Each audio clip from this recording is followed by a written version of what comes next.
এই যে প্রধানমন্ত্রীর একক ক্ষমতা, সেইটাই কমানোর জন্য সব রাজনৈতিক দল একমত হয়েছে কি তিনি সমস্ত জীবনে 10 বছরের বেশি থাকতে পারবেন। 16 বছর থাকার, আরো যদি আগের 5 বছর যোগ করি 21 বছর হয়, তার পরিণতি তো আমরা দেখেছি না? হাড়ে মাংসে মজ্জায় টের পেয়েছি।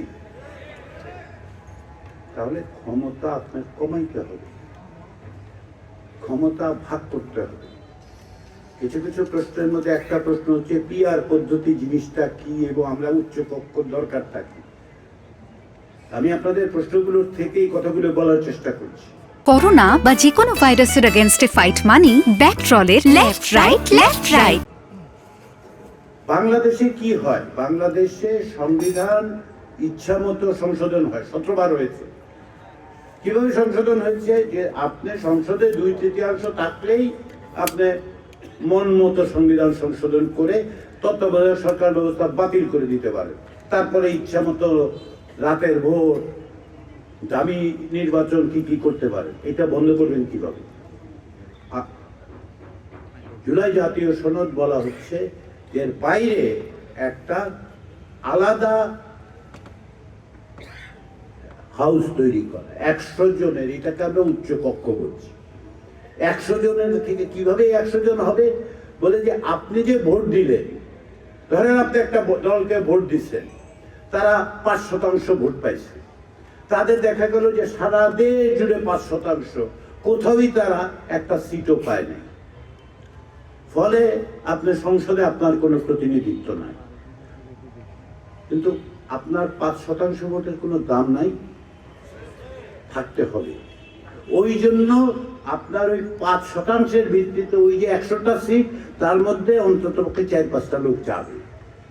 এইটাই হচ্ছে সংখ্যানুপাত, এইটাই হচ্ছে পিআর সিস্টেম। আপনার ভোটের প্রত্যেকটা মানুষের ভোটের মূল্য যদি দিতে চান, তাহলে আমরা উচ্চ কক্ষে বলতেছি পিআর সিস্টেমটা করলে কি হবে? সকলের মত পথের একটা প্রতিনিধিত্ব। দ্বিতীয় যেটা, সেটা হচ্ছে সংবিধান সংশোধন করতে হইলে আপনি সংসদে 2/3 যথেষ্ট না, উচ্চ কক্ষে অন্তত পক্ষে 100 জনের মধ্যে 51 জন আপনার লাগবে। তো 51 জন লাগলে সুবিধাটা কি? সুবিধাটা হচ্ছে এই, বাংলাদেশে থেকে 50% ভোট পায় না কোনো দল।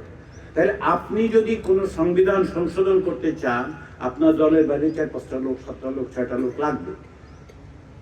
তো লাগলে কি করবে? এটা আপোষ করবে, তাই তো? যেটা জাতীয় প্রয়োজন না সেরকম জিনিস আপনি সংশোধন করতে পারবেন না। তারপরেও আবার আমরা বলছি যদি মৌলিক বিষয় হয় তাহলে জনগণের গণভোট নিতে হবে। এইটাই হচ্ছে পিআর সিস্টেমের উচ্চকক্ষ তৈরির প্রয়োজন। এর মধ্য দিয়ে সকলের ভোটের মূল্য হবে, সকলের প্রতিনিধিত্ব নিশ্চিত হবে, ইচ্ছামতো সংবিধান সংশোধন করা যাবে না। আরেকটা কাজ হবে, রাষ্ট্রপতি যখন নির্বাচিত হন তখন তাকে উচ্চকক্ষেও জিততে হবে। তো জিততে হলে কি হবে? তা ভালো লোক দেবে, সকলের কাছে গ্রহণযোগ্য লোক দেবে, যে লোকটা সৎ, যে লোকটার কাছে আমরা আস্থা রাখতে পারি। রাষ্ট্রের প্রতিনিধি যেন আমাদের সকলের শ্রদ্ধের জায়গা তৈরি হয়।